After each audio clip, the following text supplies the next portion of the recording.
The next type of probability distribution we'll be looking at is called the binomial distribution. And in the binomial distribution, we have a fixed number that should say of trials are conducted. So we have a fixed number of experiments. And there's going to be two possible outcomes for each trial: success or failure. Now, one key thing is the probability of success has to be the same on each trial. In other words, they need to be independent from each other. So we need to make sure that their trials are independent. So those are the key things. So to make sure that they're a binomial experiment, we need to make sure it fits all of these. So a fair coin is tossed 10 times, fixed number of trials. Let X be the number of times the coin lands heads. So it either lands heads or it doesn't. Success, failure. Cool. Now, is the probability of success the same on each trial? Yes. Flipping a coin another time does not affect it. So this is a binomial experiment. Let's check the next one. 5 basketball players each attempt a free throw. Fixed number of trials. X is the number of free throws made. So they either make it or they don't. But is the probability of success the same in this instance? It would be if it was the same player attempting a free throw. But because it's different players, the probability of success is not the same. The probability of success changes for each player. So this is not a binomial distribution. 10 cards are in a box. 5 are red, 5 are green. 3 of the cards are drawn at random. Let X be the number of red cards drawn. Now notice when I draw 3 cards, is it saying that I put them back, like look at them and put them back? No. So these are not independent.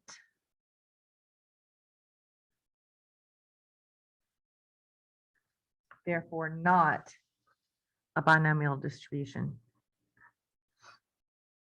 Now, to do our calculations for binomial distributions, in the TI, we're going to the second VARS distribution menu. Let me show you where that is. Where's my calculator? I'm always looking for it. So on the calculator, VARS is right here next to the clear button, and the distribution menu is in blue above it. So let me clear out what I have here. Second VARS. This pulls up a distribution menu. We're going to look for the binomial distribution. There's 2 of them, binomial PDF and CDF. PDF is finding the probability that our variable equals a specific value. And the CDF command is if we're looking for it being less than or equal to a specified value.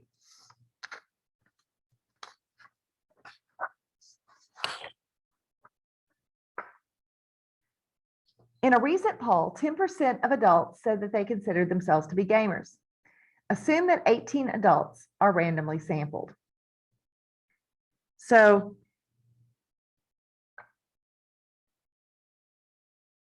what we need to be able to put in this calculator, so we're looking for the probability that exactly 3 of them consider themselves gamers. So the probability that X equals 3, that exactly 3 of them.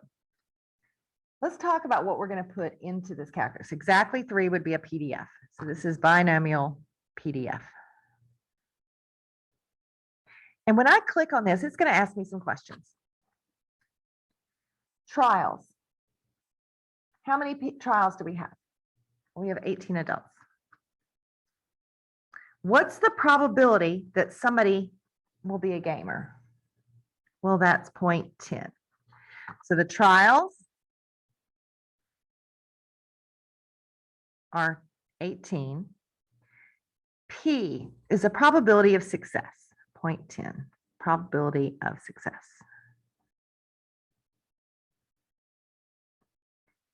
And what are we trying to see? Well, we're trying to see if we have at least, that we have exactly 3 of them. That equals 3.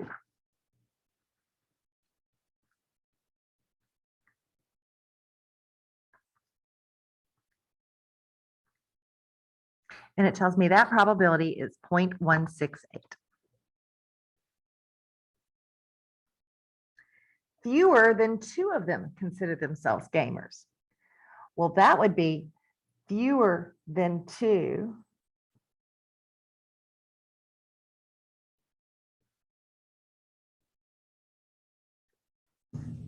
So let's remember something.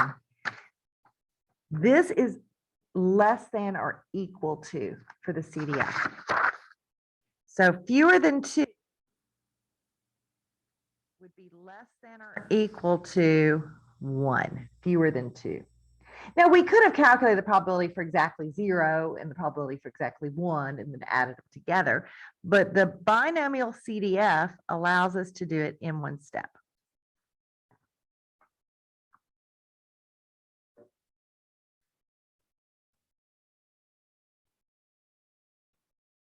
Oh, I hit the wrong button. Oh my gosh. Binomial. Oh, in the wrong section. Binomial CDF. Oh, goodness. Man, I'm having a day. Okay. Number of trials, 18. Probability of success is 0.1. And this time we're looking at less than or equal to 1. And that's going to be 0.45. Compute the probability that more than 2 of them consider themselves gamers. Okay, so more than 2. I need to be kind of careful with that one. More than 2.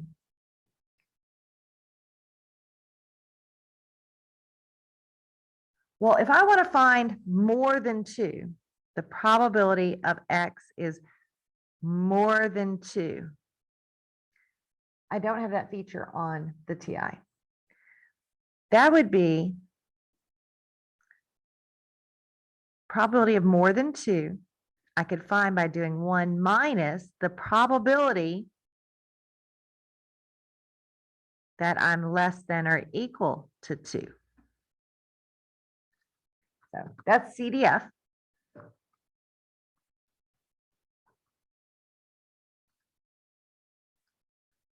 Less than or equal to 2. So it's going to be 1 minus that. So I could technically do 1 minus and go up and select that. 0.266.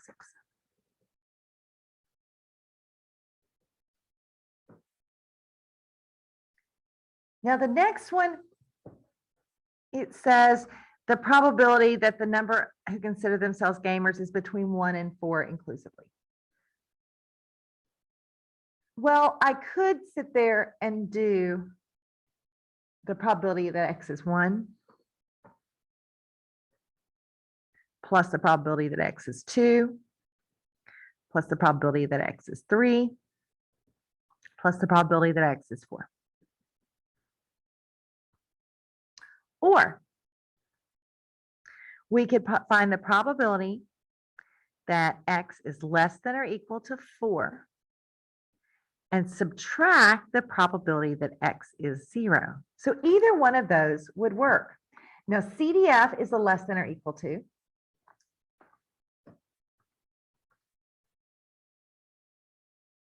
CDF is less than or equal to.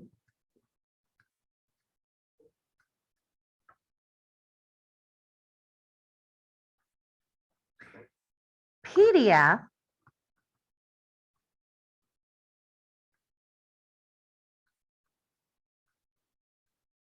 is finding the exact probability.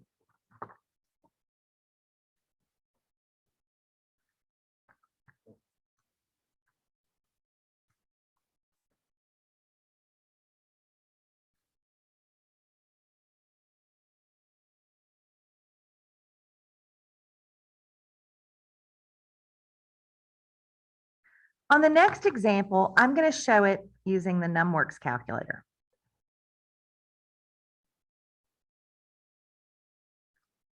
So let me grab my phone. I think it pops up on the screen a little bit better.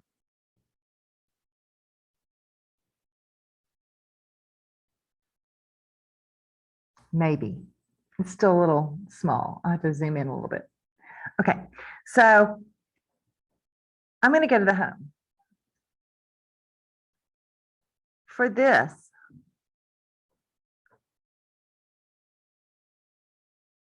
we're actually going to go to the inference menu.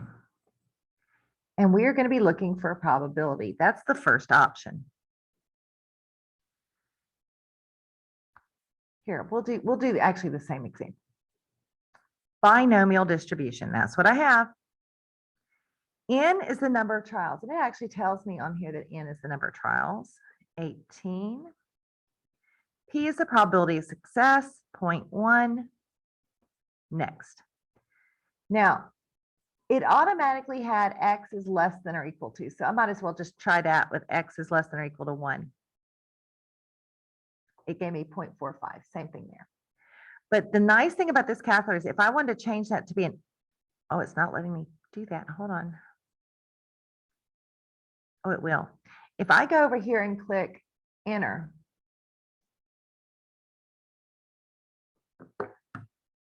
I have some options. I can be between two values, greater than or equal to, or this last option has an equals to. It's X equals. So I can do X equals 3, and I get that 0.168.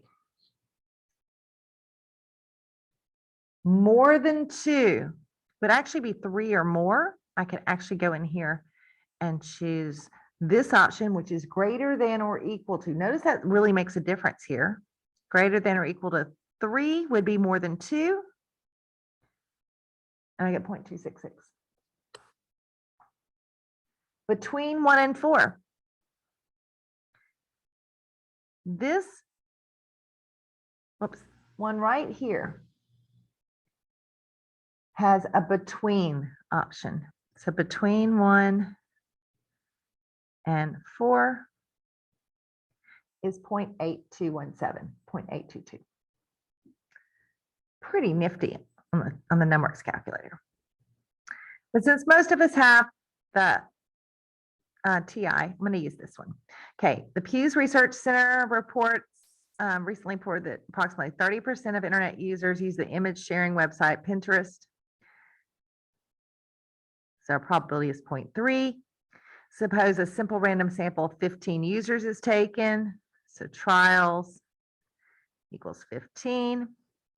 And we want to find the probability of exactly 4.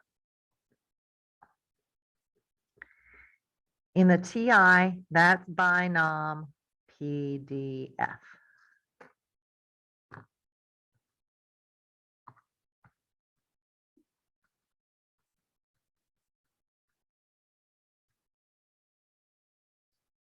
(15 trials, 0.3 success, X equals 4, 0.219. Fewer than 3 would be less than or equal to 2.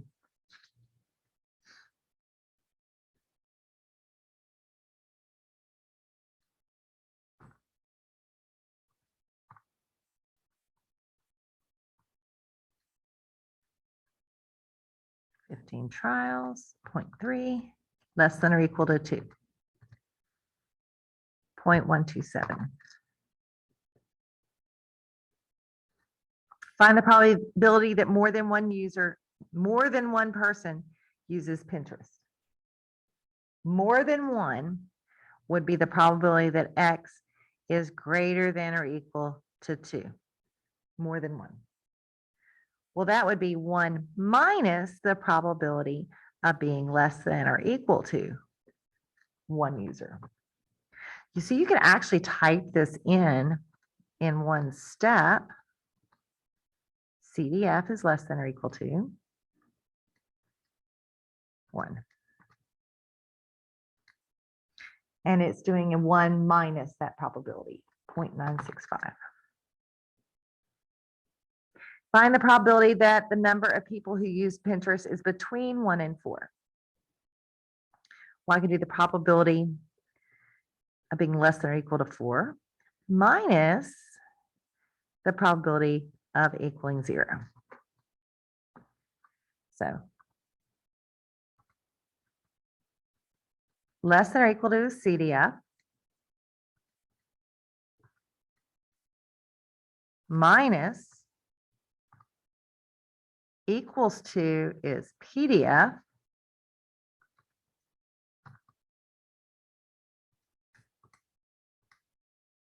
and I get 0.5107 or approximately 0.511. So you have to be really careful of whether you're doing an equals to or less than or equal to. Now, the last thing we want to talk about is mean, variance, and standard deviation. And these are calculated a little differently. I can't just put them in the calculator. So the mean is found by taking. So N is going to be the number of trials. And P is the probability of success.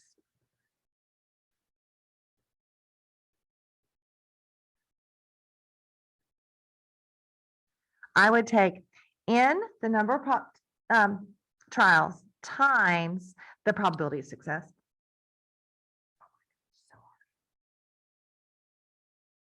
Now, variance is actually easy to calculate in this situation. Now, variance is my standard deviation squared. And I would do N times P. Oh my God, I just did that. Times 1 minus P. This would be the probability of failure. So this is success. And this is the opposite of it. So if this was 0.3, this would be 0.7. This is failure. Oh my gosh. Now, if I find variance, standard deviation is the square root of variance. So it's going to be the square root of N times P times 1 minus P. Awesome.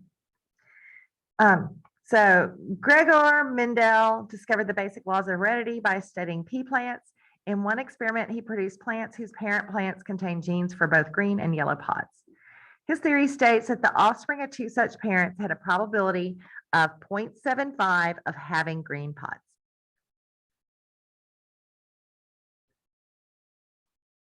Assume that 80 such plants are produced. So my trials are 80.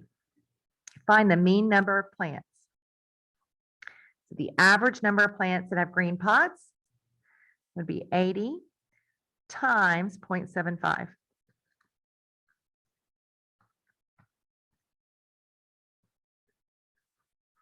Oh, that's so hard. Variance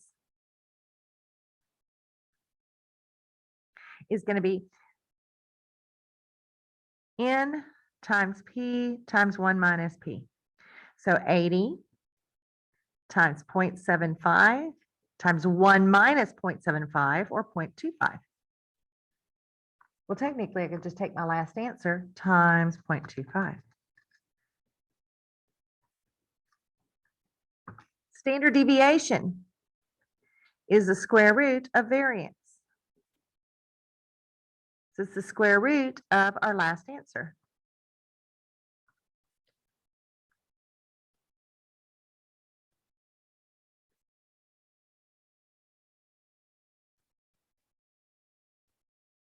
The probability that a new car of a certain model will require repairs during the warranty period is 0.15.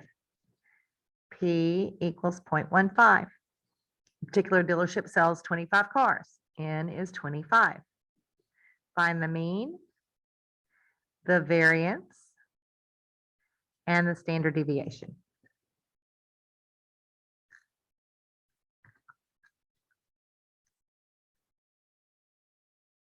So you're going to take N times P, N times P times 1 minus P. And here we just take the square root of whatever we got there. So N times P is 3.75.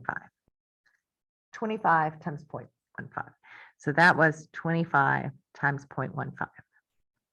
This is going to be 25 times 0.15 times 0.85.